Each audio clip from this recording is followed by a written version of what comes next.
Good morning, everyone, and welcome to the Transportation Strategy presentation and workshop. So look, without any further ado, I'll hand over to Gary. I presume we'll kick this off and run through the staff presentation. Gary. Thank you, Jim. So key piece of work that we're doing here is transportation strategy. Critically, this will help inform a lot of the work we do within the Waikato community plan work. We've got a great team here of Rachel, who you've met before, of course, Brian, and Kirsty's helping to guide the strategy process. So Rachel, I think you're going to lead off with a presentation. Absolutely. Thank you, Gary. Thank you. I will just share my screen. This should work.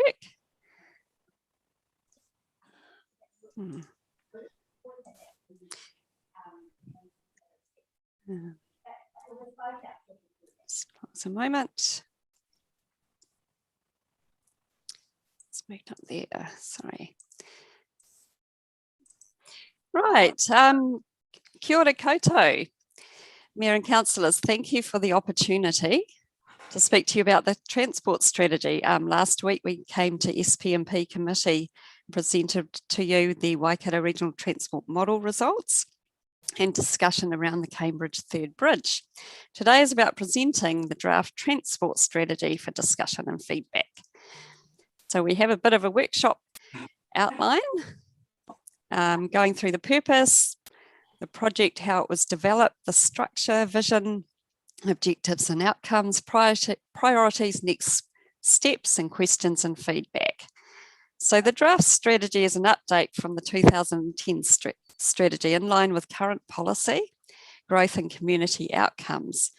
It provides a long-term direction for council's investment in the district through a process of identifying transport issues, areas for focus, objectives and outcomes for the strategy to address. The strategy also considers how we might move to around in the future through technological changes and mode shifts, which we're starting to see a little bit now through the introduction of more electric vehicles, e-bikes, etc. So the project went through 5 key project phases to date. The project kicked off with an information review, which I'll discuss on the next slide. There was also stakeholder and iwi engagement to help shape the vision, outcomes and actions for the strategy to address. 2 very well attended stakeholder workshops were held in May and June, and also engagement with Ngā iwi Taupo in April, May and July. We've also had workshops for the elected members yourselves, and they were held in March, June, and then more recently in this month for the preparation of the draft strategy. There's a number of key information inputs that have gone into the strategy. To kick off the project, we reviewed the 2010 strategy. There was quite a change. There's been quite a fundamental shift and change in focus policy-wise to looking at more transport modes, walking, cycling, public transport, how we move people around. So that was a major shift, but also we noted a number of completed projects in the district, such as the Cambridge section of the Waikato Expressway, Te Awa Cycle Lane from Lake Karapiro, town concept plans, a new regional passenger transport plan, a number of safety improvements that were done around schools and speed limit reductions, and the Hamilton Road Cycleway.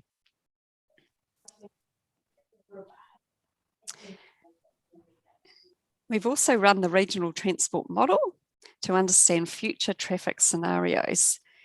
As noted from last week, there were some conclusions around a new bridge would be needed in Cambridge longer term. However, the bridge is adequate for future growth, but there will be ongoing monitoring for growth and changes in any network improvements. So obviously we would be on monitoring the any network changes along the way. We would also proceed with the recommendation, or the conclusion was to proceed with a business case in year 2 of the long-term plan, 2022-23. For a Cambridge Transport Network and Safety Improvement Study, which would also include investigations for a third bridge. There was also an amount of background report information, such as crash data, census data, household employment projections reviewed, and a number of great GIS maps completed by our GIS team and diagrams that went into a background report to help inform the strategy.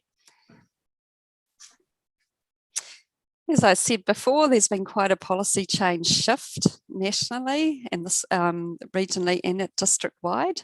Most notably, there's an extensive list of policies and strategies that were reviewed for this development of the strategy, but most notably is the government policy statement on land transport with 4 key priorities: safety, better travel options, improving freight connections, and climate change.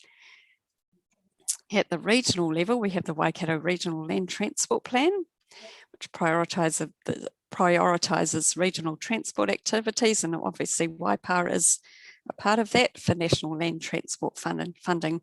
So those 2 fundamental documents, we have to ensure our consistency with our strategy with those 2 documents, plus also a whole lot of a range of other ones around climate change, road safety, etc. At the district level, the strategy aligns with Council external strategic priorities of creating vibrant communities and preparing for climate change. The transport strategy will also help inform the Council's community plan currently under development.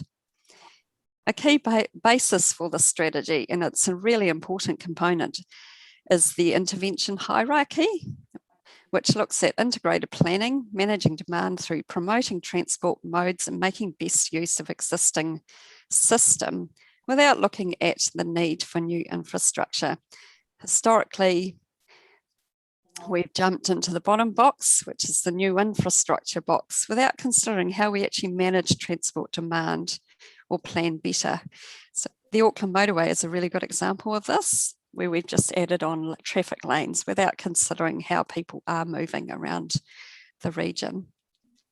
Waipa has a good example where we've chosen not to fund new car parks in our CBDs, but manage our existing car parking supply to make better use of existing resources. Most importantly is that Waka Kotahi, the New Zealand Transport Agency, will test any new projects for funding against this framework. This is the strategy structure that we followed. For each of the focus areas, there are objectives and outcomes and high-level actions identified. The actions have been developed from national, regional, and district-wide policies and strategies and input from key stakeholders. The vision was workshopped with our stakeholders and elected reps and iwi, and shows the way we move around us changing to a more multimodal transport system. People in freight and Waipa have access to an integrated, safe, sustainable transport system that provides a range of travel choices. We're also very grateful for the whakatauki provided by Ngā Iwi Taupu residents. And that is, e haha te me nui o te ao, e tangata, e tangata, e tangata. People are at the centre of our solutions, highlighting the need to understand where people in Waipa travel and their differing transport needs, and working in partnership for the transport strategy outcomes. So underlying the strategy, there's a number of key issues, and we discussed these at previous workshop. The key issues identified: growth, road safety, trucks, commuter and commercial traffic mixing with people spaces, high car dependency, our ageing population, our need for more accessible, particularly for those transport disadvantaged, such as people with disabilities and aged populations, transport options, the COVID-19 pandemic that has impacted on the ability to transport, fund transport projects, but it's also given us an insight into the number of people walking and cycling through these differing lockdowns, level 4, level 3 stages of the lockdowns. And Rachel, also- could I just interrupt there? Yeah, Claire, sure. Claire's got a question. Yes. Yeah. Thanks a lot, Rachel. Sure. Well, just 2 points about like COVID and also climate change. Well, with COVID, we've also got people working from home, and therefore, Yes. so I think it's an important learning that will feed into this as well. But with climate change, I'd just like to emphasize that I can see a real big push about reducing emissions. So in a way, that's probably is covered with climate change, but I think we need to be explicit. That's all. Yes. I can see the younger generation are really, with what's happening in COP26, I think we're going to get a lot of pressure to demonstrate that we can reduce emissions. Yes, very good point, Councillor. We will get to the objective on climate change. Yeah, Rachel. Oh, sorry. No, that's all right. Do you just want to, is it easier for you to carry on doing the presentation and then we have questions at the end? Or would you like questions as we go? Perhaps I could just get to the end and we can have some questions. Yeah, that's fine. Unless there's something burning urgent to talk just then. Yeah, that's okay. Yeah, fine. Okay, so our objectives, underlying the vision, we've got 5 key objectives with specific outcomes. And I will roll through the priorities, priority actions under those 5 key objectives. So the first one is about responding to climate change. And that is, as Councillor Claire alluded to, it's an urgent need to reduce transport greenhouse emissions.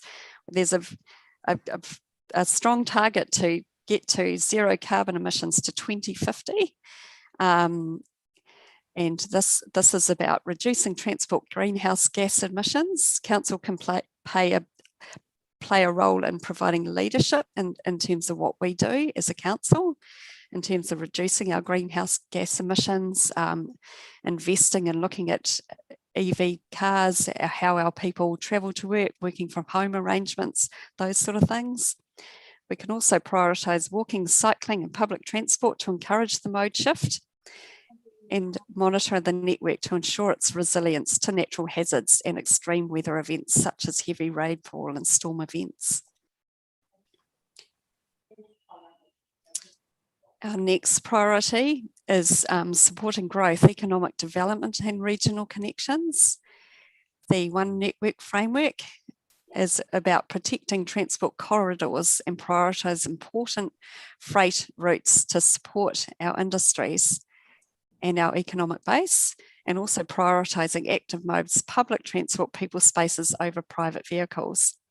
We're looking also at integrated planning, continued with integrated planning and the promotion of higher and mixed use densities around multimodal transport options. Continuing to work with our regional partners through the Land Transport Plan Future Proof, the Waikato Metro Spatial Plan, which is looking at a business case right now about investigating opportunities for rapid transport connections between Te Awamutu and Hamilton and Cambridge and Hamilton. And 2 key studies. One is progressing with the Te Awamutu Western Arterial Strategic Road Neck and safety improvements following the council recommendations, and the Cambridge Transport Network and safety improvements and investigation of third bridge business case. Road safety continues to be a key issue and a need for significantly reducing our serious crashes on our road networks, and that's across the Waikato and across New Zealand. There's a vision, Road to Zero vision, that in New Zealand where no one is killed or seriously injured in road crashes. So what does that mean for us? As a district council, we can play a huge role in terms of continuing with the work and investing in safer roads for all users, including pedestrians and cyclists. Our Safer Speeds program through re-engineering for lower speeds, safe urban mobility networks separated from traffic, high quality bus stop facilities to improve safety and security, and which has the added benefit of encouraging more people to use those facilities by making them safer and more secure, and continuing with our community road safety programs. The next priority, access and mobility. This is my youngest son on the Hamilton Road Cycleway in the weekend. I think I met some people from council along the way as well. There are a huge number of people out and about. Fantastic facility. Yep, Rachel, good yes. to see you and your family out on Saturday. It was very good to see you too. Yeah, and getting a lot of positive comments from the community about that, and so it's fantastic, really great. Yeah, really good. Trying to get my family to get some photos on this wonderful facility proved quite a challenge. Yeah, but yeah, well fantastic facility. And it's about embracing the recreational biking revolution, which Gary alluded to, is that we have a large number and a growing e-bike revolution in community, bunches of people out biking, great for mental health, great for physical activity, and great for transport and reducing our congestion on our road networks. And a real opportunity to embrace the recreational biking revolution and encourage for work trips and utility trips in the district. So our urban mobility networks and facilities to prioritise walking, cycling and micro-mobility, growing public transport patronage. This has been highlighted in the Regional Passenger Transport Plan and also the Waikato Metro Spatial Plan, and Waipaha has a real opportunity to encourage more rapid, fast, frequent trips between our key towns, Cambridge and Te Awamutu, into Hamilton, and also exploring rural transport options and enhancing services for transport disadvantaged, such as our total mobility services. And this is our last key objectives, and this is about embracing technology. There's a lot of change going on in the transport world at the moment, and we're starting to see the advent of electric vehicles, where e-bikes, multimodal connections, the ability to connect trips from car trips to public transport trips through technology, and we need to keep abreast of those changes. Some people, some tech analysts have sort of said that maybe in 20 years' time, many of us won't be actually owning a vehicle that live in urban centres, but perhaps might be looking at bikes and scooters for short trips, ride-hailing for medium-sized trips, and car sharing schemes for longer trips. So our priorities are about charging stations to support EVs and e-bikes, supporting technology to help grow public transport, and monitoring for future trends as they arise.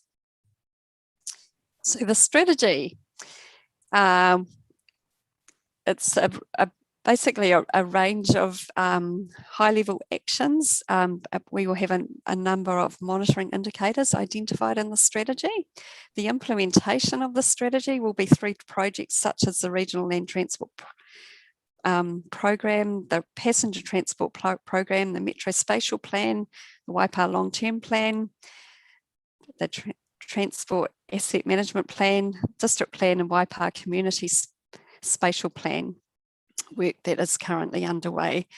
We'll also look for opportunities for good or urban design and measures that encourage mode shifts, such as looking at parking, encouraging travel behaviour, etc., etc. So this is where we are at currently in the program. We've had our engagement, we've drafted the strategy, we're having a workshop today, and our next steps are to look at our engagement of the draft strategy and finalise and adopt the transport strategy. So we've got two opportunities for discussion about community engagement for the strategy, or two options for discussion. One is about stakeholder engagement, that we inform and consult with key stakeholders only, with public consultation being completed on individual projects that fall out or roll out of the transport strategy. Our other option is to look at stakeholder engagement and public engagement, but look at the opportunities for putting our public engagement online or advertised through our website to give people an opportunity to look at the transport strategy, particularly the outcomes and the actions for the transport strategy. I'll have forgotten about this by the time you get to the end of it, but why does that mean that you won't be putting some kind of a notice in the newspaper or at public libraries, the libraries or other places? Because, a lot of we haven't got the technology. They won't be able to access it. And I think that you're missing that. So have you got something else to add in there? Yes, that's a very, very good point, and we'll work with our comms team to understand what that would look like. I guess this was written and developed when we were in a level back, so we would definitely be looking at that now that libraries and museums are open. Thank you. Thank you.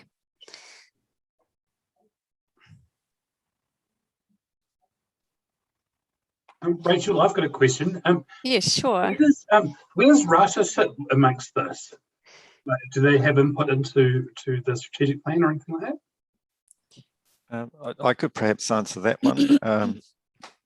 So RATA is really one of our delivery mechanisms for our transport activities. So in asset management and in running the regional traffic model or administering the regional traffic model, things like that. So they're very much a delivery agent, and but also as a forum where the regional roading asset management teams get together and share ideas. So there's certainly technology and other ideas coming through the RATA vehicle, but it is typically around how we manage existing transport assets rather than transport strategies per se.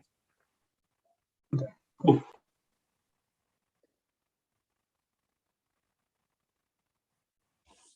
Okay, perhaps I just finish. Oh, thank you, and questions.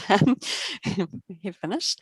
That's a very, very cool picture of a photo of the Te Awamutu train station that I found on the web. That was back in the day. I say that's a long time ago. Yeah. What happened to it? Did you Now, get Brian, this is a question for you. Yes. Well, it fell into disrepair because, of course, passenger rail services stopped stopping in Te Awamutu a long time ago. It fell into disrepair, and the railways group basically demolished it because it was in danger of, I guess, burning down or falling down. Okay, we'll have one as nice as that, though, when we get a better rail service, won't we? Yeah. Of course. Very cool. It's very cool. Yep. Yeah. So perhaps if I could just go back to the community engagement options, and we could have a discussion about that in terms of options.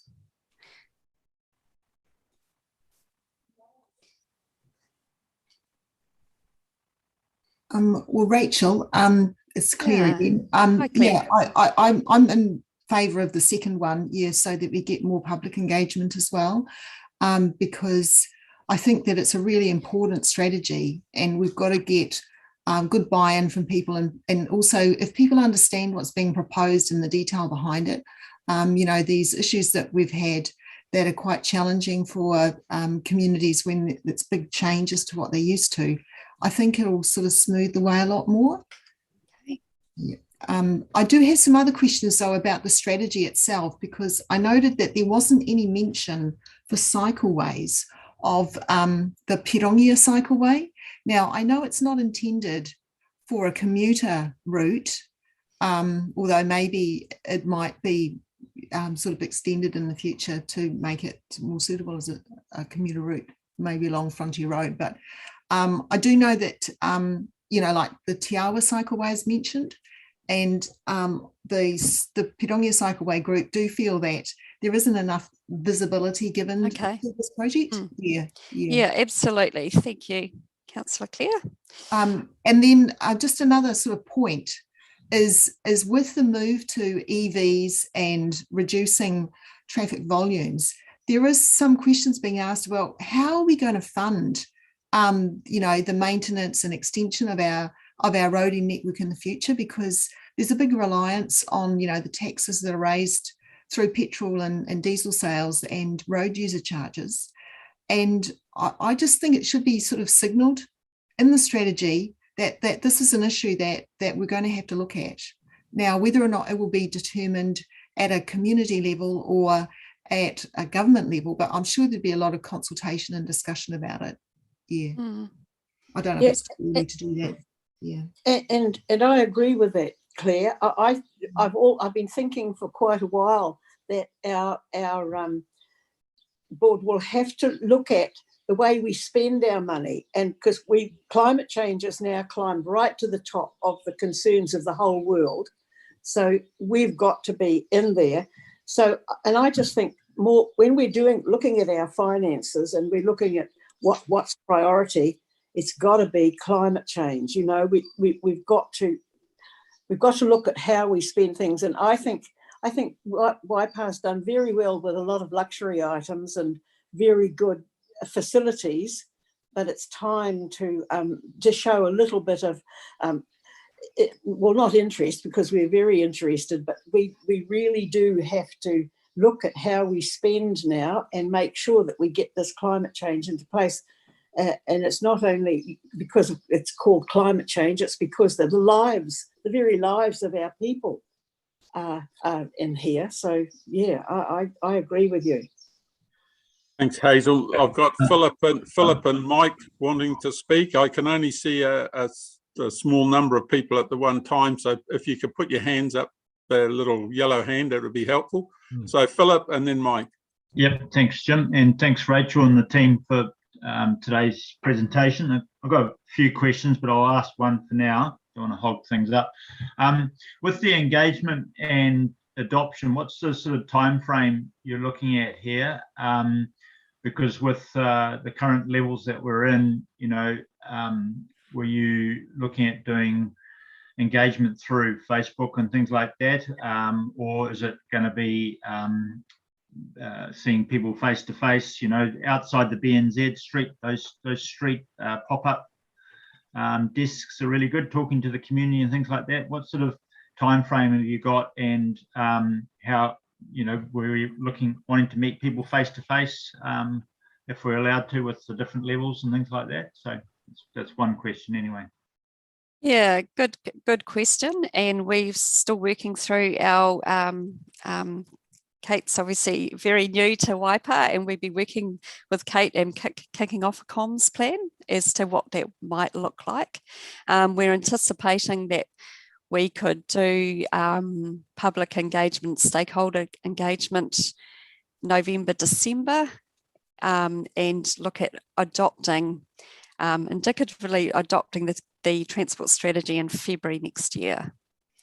I just maybe add to that, Rachel. So elected members, you'll recall that through Gary's KPIs and the business plans that have been developed in response to that, we've committed to delivering this transport strategy this financial year. So when we've engaged with stakeholders and with you previously, we've indicated that we would be looking at putting this to council for adoption in December. However, through discussions with the exec team and then hearing feedback from you today, if guidance from you is to proceed with option 2, which is extending the engagement wider than stakeholders, then we would be needing to look at extending the timeout. So as Rachel's mentioned, that would be a proposed adoption in February. With regard to in-person engagement, we really, we're living in uncertain times and trying our best to operate within current restriction levels. So that means limited in terms of our face-to-face engagement, which is why option 2 on the screen is referring to online. So that does provide for public notification through print media, through our social media channels, and as Rachel mentioned, we'll take guidance from our comms team, but there will be some restrictions in terms of face-to-face whilst we're in level 3 and even into level 2. Yeah, thanks, Kirsty. And I wouldn't want to be pushing this through too quickly. Obviously, we want to get this right and have that opportunity for engagement, and whether you can do that through webinars as well. Just do a presentation like you're doing now, and Q&A and questions get submitted and things like that too. So I personally wouldn't want it, because it's such an important topic, I wouldn't want to be just rushing it through and getting it adopted next month. Would be more supportive of it early part of next year. So, yeah, thank you. Thanks, Philip. Mike and then Roger. Yeah, thank you, Jim. Good morning, everybody. Just a couple of clarifying questions, I guess, and there's some comments also. So thank you, Rachel, for your presentation so far. Just adding on to the engagement, just so I just got clarity here. So I understand the engagement, the two options here, I guess, and it might be an amalgamation of both. And then I guess once this is engaged, once this is finalised, whenever that is in February or later through council, I guess this plan is going for decades effectively. So I guess at every or potentially annual plan, but LTPs in the future, there's going to be future opportunity for the public to engage on some of these bigger parts of the strategies. Would that be correct for a start? Absolutely, Councillor Mike. Yeah, look, it's high level. It's got a number of actions, but yes, absolutely. We see that people will have the opportunity to have further feedback through the long-term plan and also the council's community spatial plan that's currently being developed. So if there wasn't the opportunity, or people didn't have the opportunity now, there would be those opportunities. And that's why option 1 is also in there as well, that we just continue to work with our stakeholders and iwi and frame that up. But option 2 would give an opportunity for those that wanted to have input. We just input into the strategy to have that opportunity now. All right, thank you for that. And the next part of my comments or questions, I guess, is just picking up on, the overall strategy here is to reduce vehicle movements effectively and to try and shift people into different modes of transport, which are more green. And use less emissions. So I'm just sort of a couple of things there is waka kotahi, the funding in the future, would you anticipate, and whether yourself or someone else answers this, that the criteria for attracting funding may change as they sort of tighten up on really trying to push? I'm just thinking of the whole government strategy here of when they try and get something, they really, well, the current government anyway, they've got a real strategy around, not boxing in, but putting mechanisms in place to get an end result. And if the end result is less vehicles, do you anticipate Waka Kotahi tightening up their criteria for that 51% funding for different projects that maybe aren't green and more towards keeping cars on the road?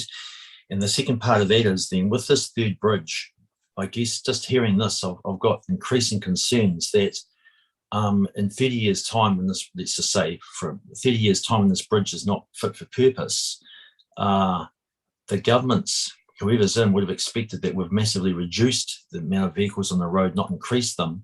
So I'm wondering whether you comment on that and whether the strategy should really be around not a third bridge for increased traffic movements, but putting a third bridge in place to replace a bridge that by that time may not be fit to take transport, of vehicles.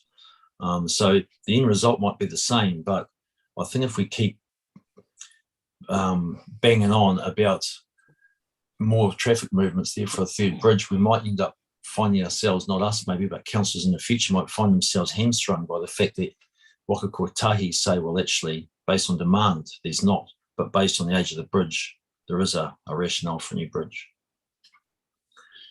Yeah, some really good points there, Councillor Mike. Yeah, absolutely. Waka kotahi, and they're doing it right now, is re-looking at a number of projects and seeing how they can contribute to transport modes, climate change. So it's happening now, and it'll continue under this government policy statement. With the bridge, the third bridge, we'll be looking obviously at a business case that will be looking at all of that. We know that we've been told by Becca that, and there is ongoing monitoring, that bridge, the bridge will continue for a good 30 years. So, but I guess we need to make sure that we've got things in place to be able to look at alternatives for any bridge connections. Ryan, did you want to add on to Councillor Mike's comments? Yes, I could. Certainly, even 10 years seems to be a long time in the current environment of change, where we've seen, electric vehicles suddenly take off, and micro-mobility, things like Lime scooters and shortly electric buses. So there's a lot of change happening. But you're quite correct that I think governments of all types are acutely aware of both climate change and making sure the infrastructure for the future is going to be appropriate. And hence we see all sorts of moves around density of development, this push for more public transport. So from all these different angles, changes is coming. And we can, through our strategy, we can do our best to be prepared for change, but also be continuing to monitor what is happening, because chances are that this strategy won't be the same strategy for the next 10 years. It will probably need to be reviewed in sort of 3 to 6 years with the pace of change. And these other business cases that will be prepared will help us look ahead, and we'll engage with waka kotahi when we do those business cases and make sure that we're on the right track for the future. Yeah, thanks for that, Brian. So yeah, I guess that's my emphasis, was just making sure in that business case that the emphasis is on end of life rather than just on transport movements. And therefore the project should go through what I guess the end result is. Hopefully it will go through, even if there was less vehicles, that actually the bridge is no longer fit for purpose. So the business case would stack up through whatever policy statements. Yeah, thank you. I'll talk to you. Yeah, and it could be around resilience and making sure passenger transport works really well, and active modes of transport work really well in Cambridge into the future. So there could be a number of really good reasons why we would build another bridge. Thanks, Brian. Roger. Yeah, thank you. Through you, Jim. Yeah, I think Brian actually, in a way, answered my question there, and that is there a review process built into this strategy? We heard yesterday in the urban mobility workshop that in fact the voices that we're hearing is that our waka kotahi funding for our urban mobility strategy may be in question. And of course that would be of major concern and would have a high level of impact on the achievement of the outcomes of this strategy. So to hear Brian say that the possibility is that we could have a review in 3 years, I mean, that will also indicate to us in terms within those 3 years, when there's another census that comes out, and hopefully the census might be a little bit more accurate than the last one we had, but that will tell us, the degree of success that we've had on achieving those urban mobility outcomes. The little bit of work that I've done has actually shown that with the high level of growth that we have in Cambridge, the achievement of our urban mobility outcomes won't compensate for the increase in private vehicle use that's going to occur through growth. So, Brian, those are the kind of things I'm assuming that will be reviewed in hopefully a time frame of, say, three years or so. Through you, Your Worship, you'd be familiar, elected members, that you're seeing a number of strategies coming to you that are being reviewed and redeveloped, that were developed in 2009, 2010. So as part of the strategy program, we have programmed to review 5 yearly. We recognise, obviously, that the environment is fast changing so that we can bring that forward. The intention is that we will be actively monitoring and reviewing these strategies as they're redeveloped. Right. And that's good that the window for the review is quite open there, that we could reduce it if need be. One of the things, Rachel, that I just heard when you're doing a business plan currently on the rapid transport Cambridge to Hamilton, that perhaps gives me a feeling that we're actually focusing on that public transport Cambridge to Hamilton, which doesn't seem that we're addressing the public transport and bringing people into our own CBD and retail centre as against popping them over to Hamilton retail centre and CBD, which is obviously an economic factor that we've got to take into consideration. Can you pass some comment on that? Yeah, good point, Councillor Gordon. I mean, I guess we see an opportunity as being part of that Hamilton Waikato Metro Spatial Plan work to address the trips on our main routes and connections through to Hamilton. With our local trips, our focus has been on the urban mobility. We've seen a lot of shorter trips through the traffic modelling work that we did. That could be done through our urban mobility networks. With local passenger transport, there could be opportunities in the future to identify those trips or those circulating trips, or actually add on. And I think the regional passenger transport plan is the place to sort of add on local trips that we could circulate through those main routes as well. So there are opportunities, but I guess the focus has been on the urban mobility and the viability of public transport locally is always a little bit of a challenge in terms of encouraging numbers locally to use public transport.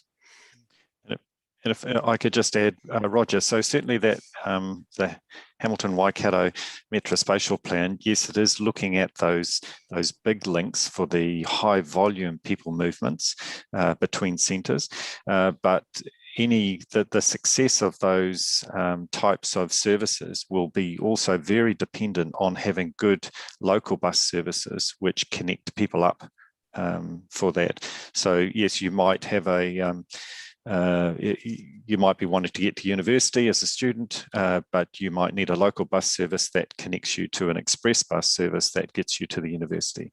So certainly within that Metro Spatial Plan, the local bus services are just as important in the big picture. Yeah, I think there's the local mobility of the aged coming in and out of town to use the retail and to use facilities and resources in our town centre, other than going over to university or whatever over in Hamilton, is, I think, an issue that we're going to have to deal with. We are, if given our high growth stats, Cambridge is going to be the largest centre in the Waikato outside of the city of Hamilton. You know, we're going to be probably considerably bigger than the next urban centre. And maybe we've got to consider more our transport internally than connecting us to the bigger city. Thanks, Roger. Thank Andrew, you. Good point. Andrew, oh, sorry.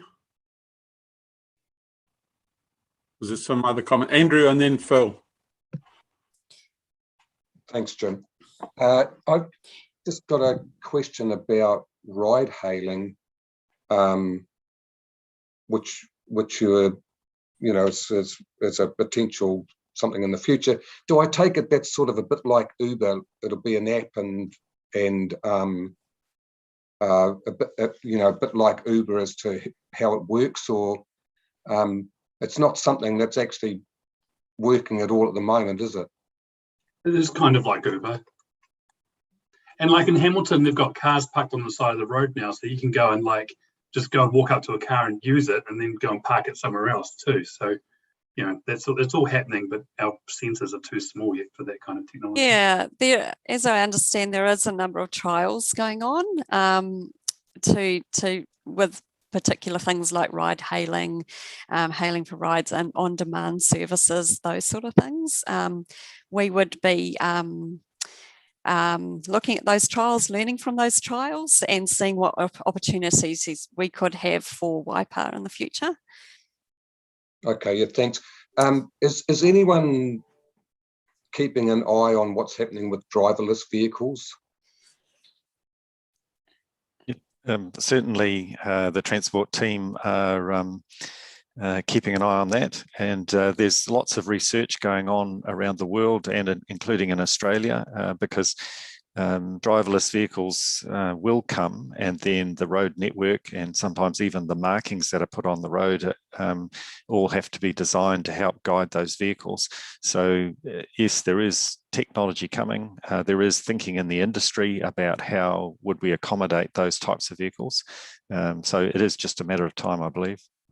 Oh, thanks, Brian. Yeah, because I think when they become practical, then we're going to see a lot more of this on-demand, kind of service, this kind of Uber thing, because take the cost of a driver out of it, and it becomes really, really cost-effective, I would think. Mm-hmm. And that could well change how our, transport works in our towns and cities massively. So very pleased about that. That's great. Thank you. Thanks, Andrew. Phil. Yep, thanks, Jim. So everyone will know that I'm pretty focused on the bridge but also urban mobility, and I'm a big fan of urban mobility, both personally and for the community. But I just wanted to ask what your definition is of urban mobility. My understanding is that it's not just cycling and walking; it also includes public transport, and there's a lot of weight we're relying on walking and cycling to help with congestion and to bring those short journeys of a kilometre or so. I think they make up about 30% of car journeys. And in your presentation, you talk about so around the urban mobility and public transport around the ageing population, and it's that those members of the community that are asking for a small public transport system, small buses and things like that. And with the new medical centre being built on Victoria Road now, it's just started now, so that'd be taking about 2 years, I think. And then opposite that is the supermarket and the other retirement homes and swimming pools and things like that. I believe we need to have in our transport strategy. We talk about public transport a lot in the strategy, but our focus is, going back to my question about the definition of urban mobility, the focus seems to be just on cycling and walking.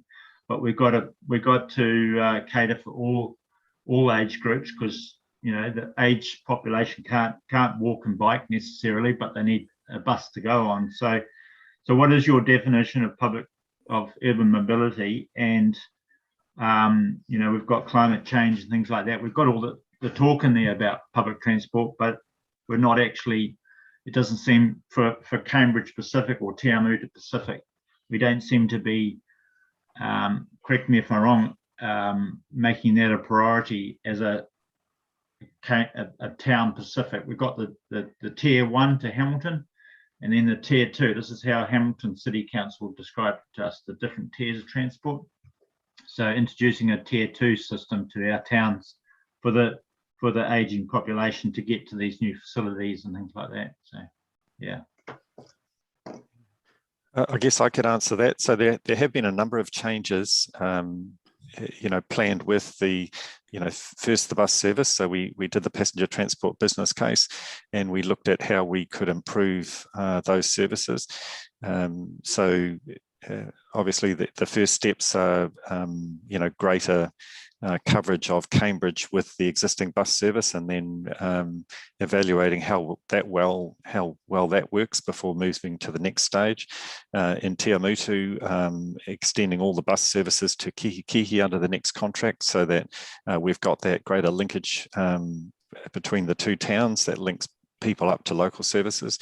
And of course, we've introduced the total mobility service, which is really ideal for people who cannot drive, and often the elderly. That gives them the subsidised taxi service.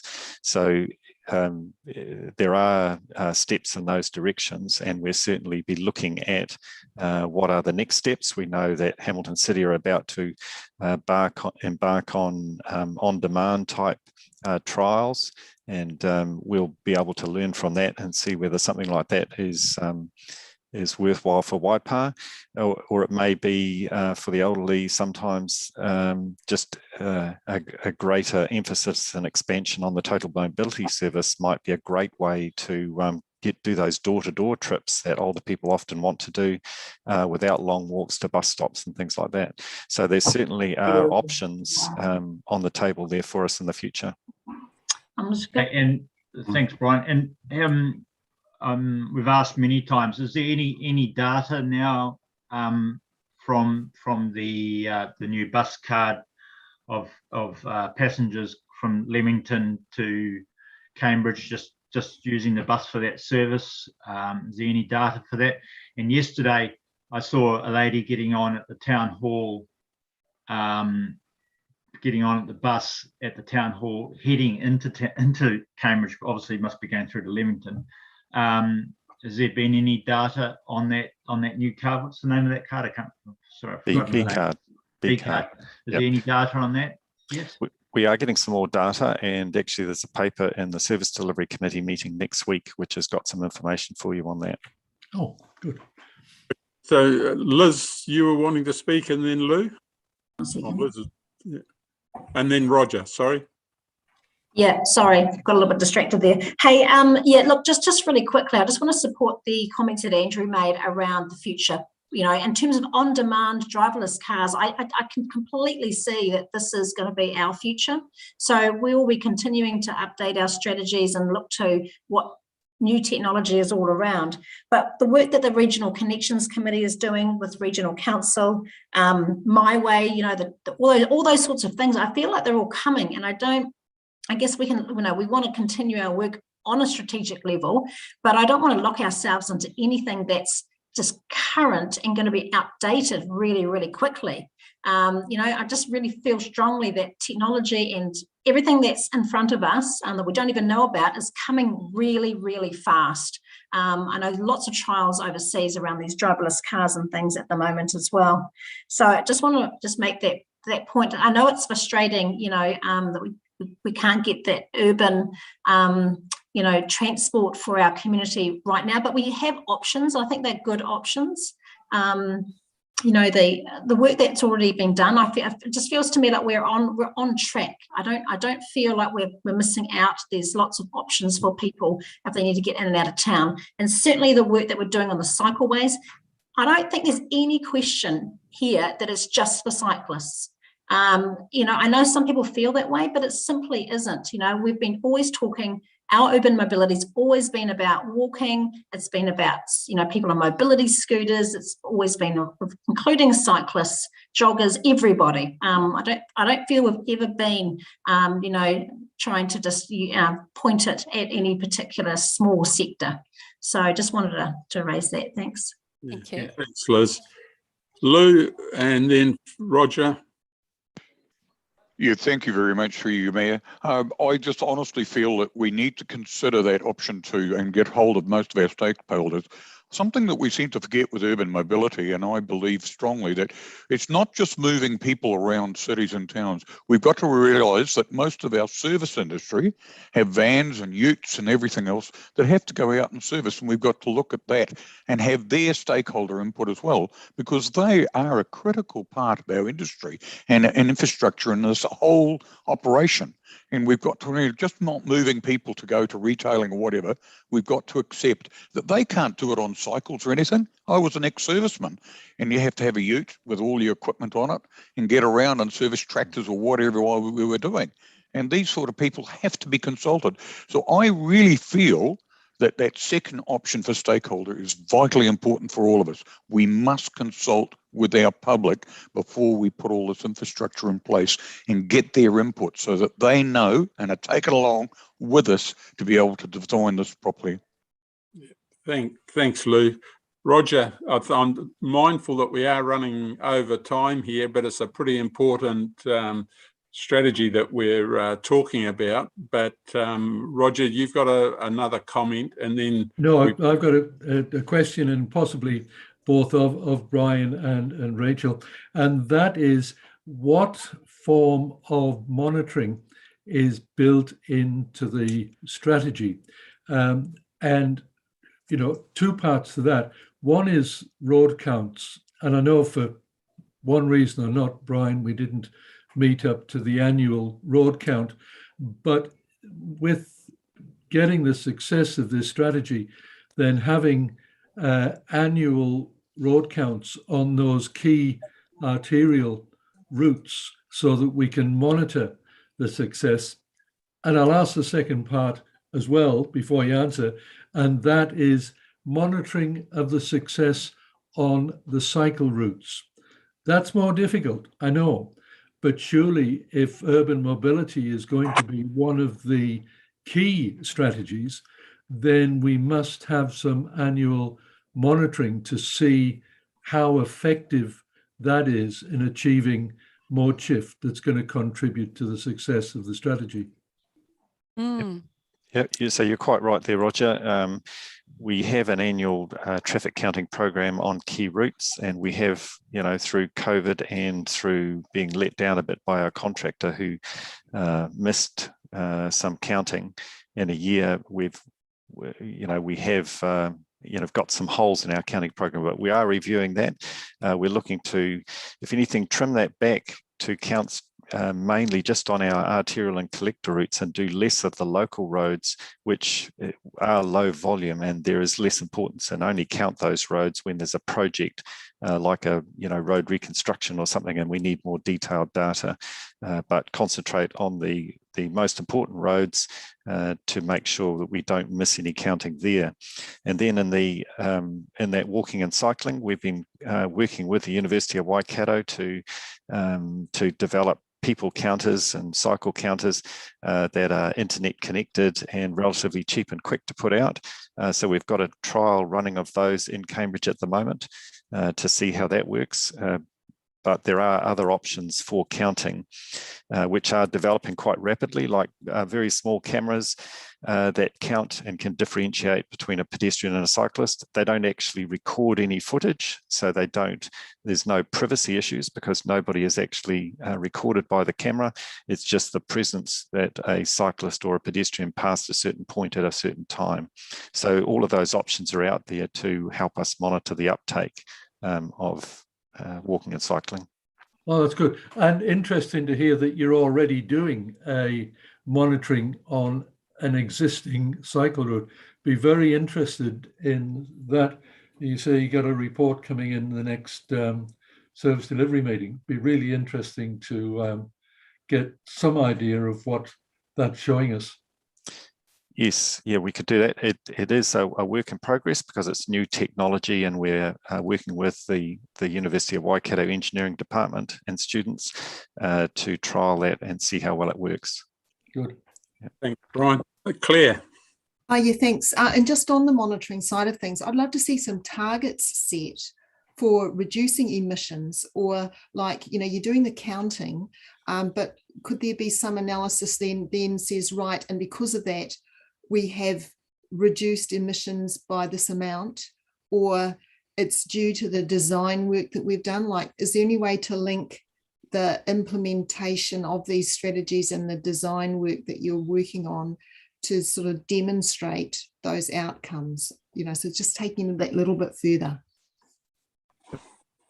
Sure, and in the urban mobility business case, there are some key performance measures there in terms of trying to grow the share of those trips, because we know if lots of school children, for instance, are walking and cycling to school, then we know that there's probably a car journey that is removed if it's safe to do so. So yes, there are some targets around that.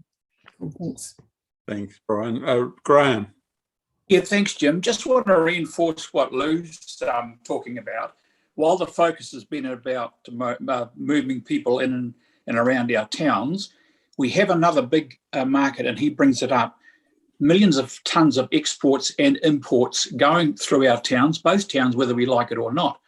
The other thing is, some of you might not have ever seen this happening, but when I walk in the mornings at 5:30, 6 o'clock, there's massive semi-trailers and delivery trucks coming into our supermarkets and shops when you're still sleeping, and they need to be catered for to make sure, because they don't seem to be getting any smaller. Yeah.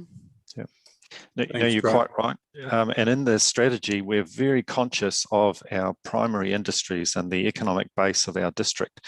And it's not all around cycleways and footpaths. We've got to maintain a really good, reliable network of rural roads that connect up our economic base to markets, to processing centres and things like that. So certainly the trucking industry, Fonterra, other people like that were amongst our stakeholders, and they gave us feedback about what they want to see in the transport strategy.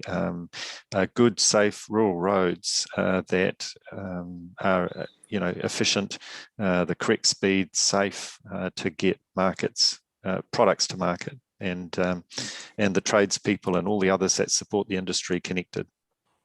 Yeah, Brian, I don't think you're going to see a big reduction in heavy vehicles. What I think you'll see is them going from diesel and the pollutant side of it to hydrogen.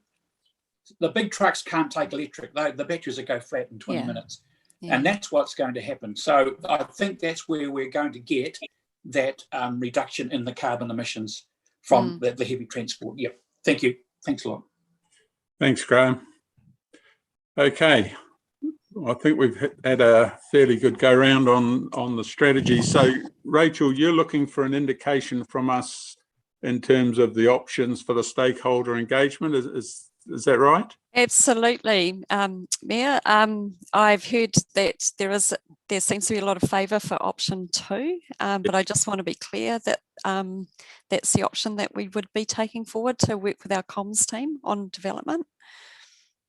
So that's certainly the feeling I got from the discussion this morning, apart from other questions. So is that generally how people are feeling? Jim, could I just make a comment? Roger. I agree with going through the comms team. One of the things that we had, and this was with the LTP software model that was on the website, it was difficult for some of our constituency to actually use or have the ability to use that technology. So could we just ensure that it's a simple process so that we do engage with all of the community, not those with just the technology to do it? Thanks, Roger. Yeah. Thank you, Roger. Yep. Okay. Right at that point, nice and easy. We've been discussing a range of techniques, such as even a simple feedback form, where we could make it quite easy to be involved in this process. But don't make it. May I just say something? Yes. Just thinking there, sometimes, you know, we get criticised by the public, and I don't know if there's very many that actually criticise us. Actually, I think it's but that we don't give enough information. So don't make it so simple that that they actually miss the point of what this is all about. It's all aiming at climate change. It's not necessarily technology, because there's actually, I'm pleased to say, more than me in this world that can't stand the stuff and don't have the ability to actually even have it in our house.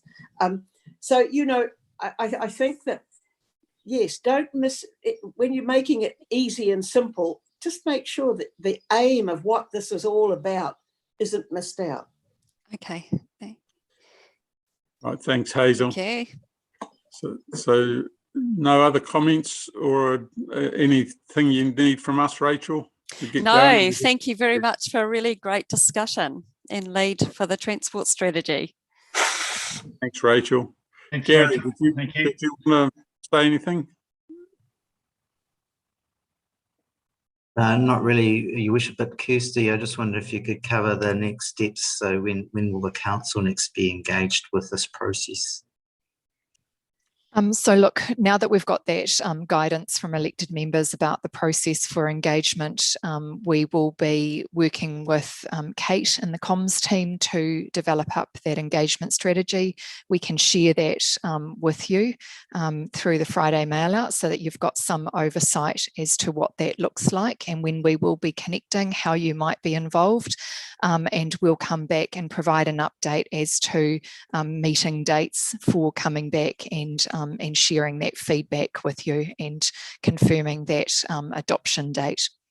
Yep. So we will plan that out now and present that to you, so that you're all fully aware as to the process moving forward.